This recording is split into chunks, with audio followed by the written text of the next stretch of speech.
नमस्कार, स्वागत है आपका सूत्रा नेटवर्क में। चलिए नजर डालते हैं आज की मुख्य खबरों पर। जानेंगे कि ट्रंप ने किस सेक्टर पर की 100% टैरिफ लगाने की घोषणा और क्या रहेगा भारत और रूस पर इसका असर। पीएम मोदी ने पुतिन से क्यों पूछी यूक्रेन रणनीति। लद्दाख में हिंसा के बाद सोनम वांगचुक के एनजीओ सैगमॉल का FCRA लाइसेंस क्यों रद्द हुआ। साथ ही जानेंगे राजनीति में जेपी नड्डा ने राहुल गांधी के लोकतंत्र बयान पर क्या कहा। एशिया कप फाइनल में भारत पाकिस्तान मुकाबला कब और कहां होगा। MiG-21 रिटायरमेंट पर क्या हुआ खास। ताइवान तूफान रंगासा ने कहां मचाई तबाही और जोबीन गर्ग केस में किस सिंगर को लिया गया हिरासत में। चलिए शुरू करते हैं। अमेरिकी राष्ट्रपति डोनाल्ड ट्रंप ने टैरिफ को लेकर एक बार फिर बड़ी घोषणा की है। उन्होंने 1 अक्टूबर 2025 से ब्रांडेड और पेटेंटेड दवाओं पर 100% टैरिफ लगा दिया है। उनका कहना है कि जब तक कोई फार्मा कंपनी अमेरिका में मैन्युफैक्चरिंग प्लांट नहीं बनाती, तब तक ये टैरिफ लागू रहेगा। जिन कंपनियों ने निर्माण कार्य शुरू कर दिया है, उन्हें छूट दी जाएगी। ट्रंप ने अन्य उत्पादों पर भी शुल्क बढ़ाया है। किचन कैबिनेट्स और बाथरूम वैनिटीज पर 50%, फर्नीचर पर 30% और विदेश में बने भारी ट्रकों पर 25% टैरिफ लगाया। ट्रंप का तर्क है कि ये कदम अमेरिकी उद्योग और राष्ट्रीय सुरक्षा की रक्षा के लिए जरूरी है। ये फैसला अमेरिका की घरेलू कंपनियों के लिए राहत भरा हो सकता है, लेकिन आम उपभोक्ताओं पर दवाओं का बोझ बढ़ा लेगा। भारत जैसे देशों पर भी असर पड़ेगा, क्योंकि उनकी फार्मा इंडस्ट्री अमेरिकी बाजार पर काफी निर्भर है। कुल मिलाकर ये राजनीतिक रूप से सख्त दिखने वाला कदम है, पर इसके आर्थिक और मानवीय असर काफी जटिल हो सकते हैं। खबरों के मुताबिक प्रधानमंत्री नरेंद्र मोदी ने रूसी राष्ट्रपति व्लादिमीर पुतिन से यूक्रेन युद्ध को लेकर उनकी रणनीति साफ करने को कहा। वहीं नाटो महासचिव मार्क रूटे का दावा है कि अमेरिकी राष्ट्रपति डोनाल्ड ट्रंप द्वारा भारत पर लगाए गए टैरिफ का सीधा असर रूस की अर्थव्यवस्था पर पड़ रहा है। ट्रंप ने हाल ही में भारत पर 25% पारस्परिक शुल्क और रूसी तेल खरीदने पर 25% अतिरिक्त टैरिफ लगाया।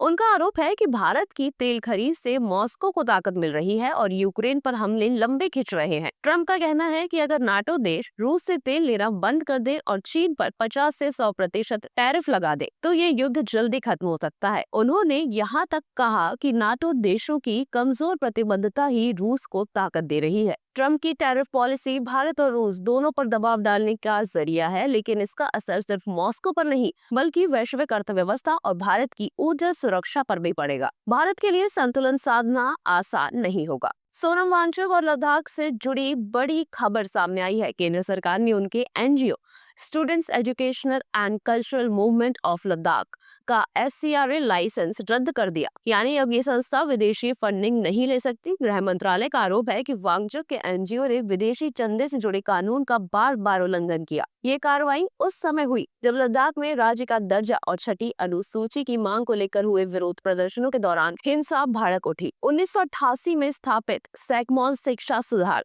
पर्यावरण और सांस्कृतिक गतिविधियों के लिए जाना जाता है, लेकिन हाल ही में लद्दाख में हुए प्रदर्शन के दौरान भाजपा दफ्तर और हिल काउंसिल पर हमला हुआ, गाड़ियां जलाई गई और 4 लोगों की मौत हुई। सरकार का कहना है कि वांगचुक के बयानों ने भीड़ को उकसाया था। ये कदम लद्दाख में राजनीतिक और सामाजिक तनाव को और बढ़ा सकता है। वांगचुक लंबे समय से शांतिपूर्ण तरीके से पर्यावरण और संवैधानिक अधिकारों की आवाज उठा रहे थे। ऐसे में एनजीओ पर कार्रवाई राजनीतिक संदेश ज्यादा लगती है, जबकि असली चुनौती है लद्दाख की जनता की मांगों और आकांक्षाओं को गंभीरता से सुनना। बीजेपी अध्यक्ष जेपी नड्डा ने कांग्रेस नेता राहुल गांधी के हालिया बयान पर तीखा तंज कसा है। राहुल गांधी ने लोकसभा में कहा था कि लोकतंत्र बचाना उनका काम नहीं है, बल्कि उनका काम सिर्फ सवाल उठाना है। इस पर नड्डा ने इसे गैर जिम्मेदाराना और बचकाना करार दिया। उन्होंने कहा कि राहुल गांधी लोकतंत्र में अपनी जिम्मेदारी को समझ नहीं पा रहे और व्यंग्य करते हुए कहा, उन्हें मुझसे ट्यूशन ले लेनी चाहिए। नड्डा ने बिहार की राजनीति पर भी विपक्ष को घेरा। उन्होंने कहा कि SIR नया मुद्दा नहीं है, ये पहले भी कई बार हो चुका है, लेकिन राहुल गांधी के बयानों में आंकड़ों की गंभीरता और रिसर्च की कमी दिखती है। नड्डा ने विपक्ष पर आरोप लगाया कि चुनाव जीतने के लिए जनता का आशीर्वाद न मिलने पर ये लोग चुनाव आयोग और लोकतांत्रिक संस्थाओं को गाली देते हैं। उन्होंने ये भी कहा कि पीएम मोदी की मां को लेकर की गई आपत्तिजनक टिप्पणियां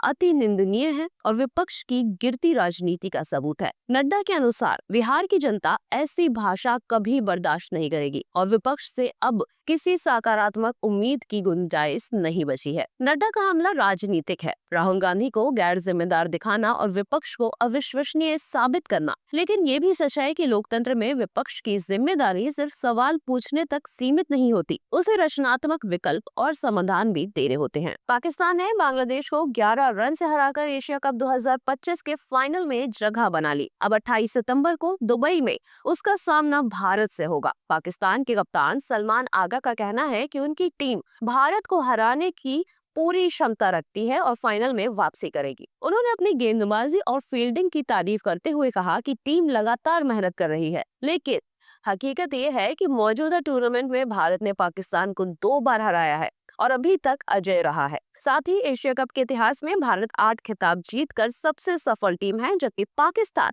सिर्फ 2 बार विजेता बना है। दिलचस्प बात यह है कि एशिया कप के 41 साल के इतिहास में कभी भी भारत पाकिस्तान का फाइनल में आमना सामना नहीं हुआ था और अब भारत और पाकिस्तान के बीच रविवार को ऐतिहासिक फाइनल मुकाबला खेला जाएगा। पाकिस्तान का आत्मविश्वास अपनी जगह है, लेकिन भारत की मौजूदा फॉर्म और संतुलित टीम को देखते हुए उसके खिलाफ जीत आसान नहीं होगी। ये मुकाबला केवल खिताब ही नहीं बल्कि एशिया कप के इतिहास में एक नया अध्याय लिखेगा। सरकार ने हाल ही में जीएसटी दरों में कटौती की है, जिससे जरूरी और दैनिक उपयोग की अधिकांश वस्तुओं के दाम घट गए हैं। लेकिन रिपोर्ट्स में सामने आया है कि कई दुकानदार और ई कॉमर्स स्टोर अभी भी पुराने दाम वसूल रहे हैं, जिससे उपभोक्ताओं को राहत नहीं मिल रही। अगर आपको लगता है कि कटौती का फायदा आपकी जेब तक नहीं पहुंच रहा है और ओवरचार्ज लिया जा रहा है, तो आप शिकायत दर्ज करा सकते हैं। केंद्रीय अप्रत्यक्ष कर एवं सीमा शुल्क बोर्ड ने कहा है कि उपभोक्ता अपनी शिकायत दर्ज करवा सकते हैं। जीएसटी सुधारकों के तहत 4 स्लैब की जगह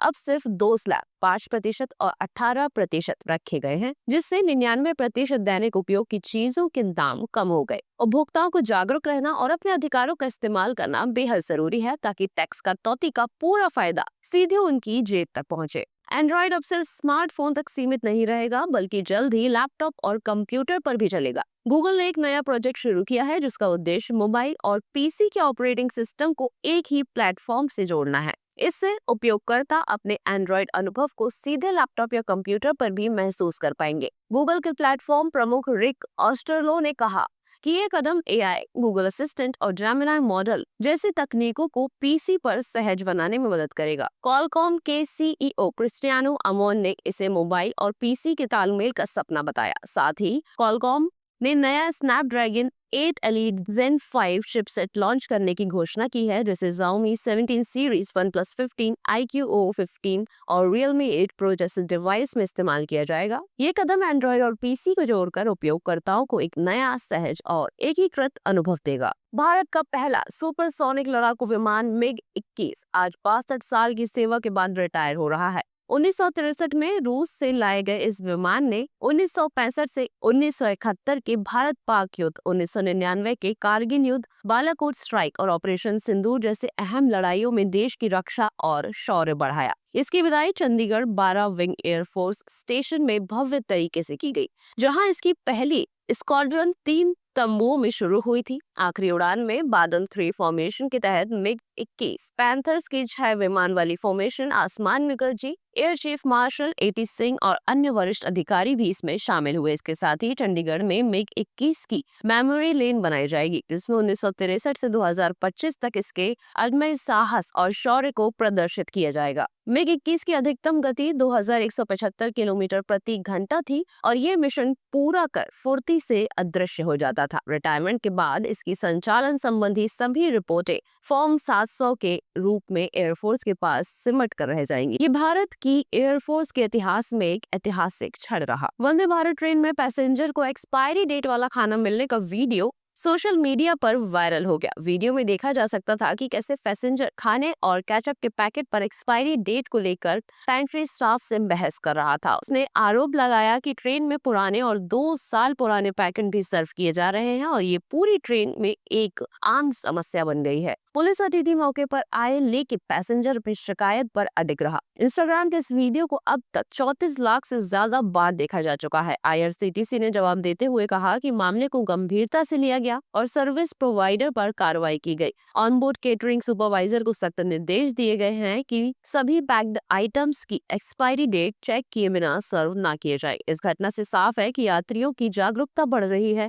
और ऐसे मामलों में आवाज उठाना जरूरी है। कई यूजर्स ने पैसेंजर की हिम्मत साथ ही सराहना की और जागरूकता की अहमियत बताई। तूफान रगासा ने ताइवान और चीन में भारी तबाही मचाई है। ताइवान में 14 लोगों की मौत हो चुकी है और 18 लोग घायल हुए, जबकि करीब 100 लोग अब भी फंसे हुए हैं और बचाव का इंतजार कर रहे हैं। चीन के गुआंगडोंग प्रांत में एहतियात के तौर पर 10 लाख से ज्यादा लोगों को सुरक्षित स्थानों पर पहुंचाया गया। मौसम विभाग ने इसे इस साल का सबसे शक्तिशाली तूफान बताया, जिसकी हवा की रफ्तार जुआई शहर में 212 किलोमीटर प्रति घंटे दर्ज की गई। चीन ने गुआंगडोंग और हेनान में आपातकालीन प्रतिक्रिया स्तर बढ़ा दिया है। हवाई अड्डे, पुल, सड़कें और मेट्रो सेवाएं बंद कर दी गई हैं, जबकि गुआंगझो और झुआई ने दर्जनों उड़ानें रद्द कर दी हैं। भारी बारिश और तेज हवाओं से कई इलाकों में बाढ़ का खतरा भी मंडरा रहा है। रगासा ये साफ दिखाता है कि जलवायु परिवर्तन और चरम मौसम अब किसी भी समय बड़े पैमाने पर संकट खड़ा कर सकता है। ऐसे हालात में सिर्फ आपातकालीन कदम ही नहीं, बल्कि लंबे समय के लिए जलवायु नीतियों और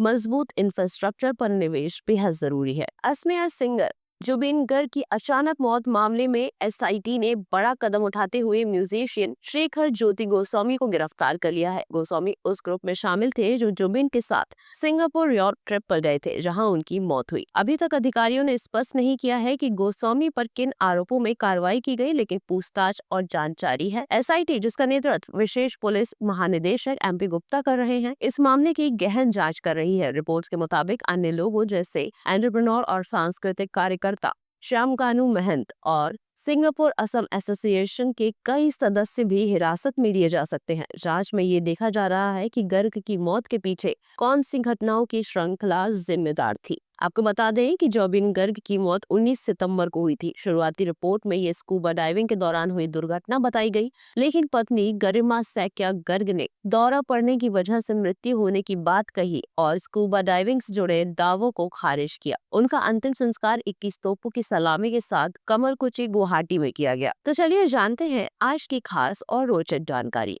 क्या आपको पता है कि भारतीय रेलवे भारत का सबसे बड़ा नियोक्ता है, जिसके 14 लाख से ज्यादा प्रत्यक्ष कर्मचारी हैं और ठेकेदारों व संबंध सेवाओं के माध्यम से हजारों अप्रत्यक्ष कर्मचारी कार्यरत है। ये 7,000 से ज्यादा स्टेशनों का संचालन करता है और 66,000 किलोमीटर लंबे ट्रैक पर प्रतिदिन 13,000 से ज्यादा यात्री ट्रेनें और 9,000 मालगाड़ियां चलाता है। भारतीय रेलवे परिवहन, व्यापार और संपर्क में महत्वपूर्ण भूमिका निभाता है, ग्रामीण और शहरी क्षेत्रों को जोड़ता है और हर साल लाखों टन माल और अरबों यात्रियों का परिवहन करके अर्थव्यवस्था में महत्वपूर्ण योगदान देता है। ऐसे ही और भी तमाम खबरों के लिए सब्सक्राइब करें, बेल आइकन को प्रेस करें और विजिट करें हमारी वेबसाइट।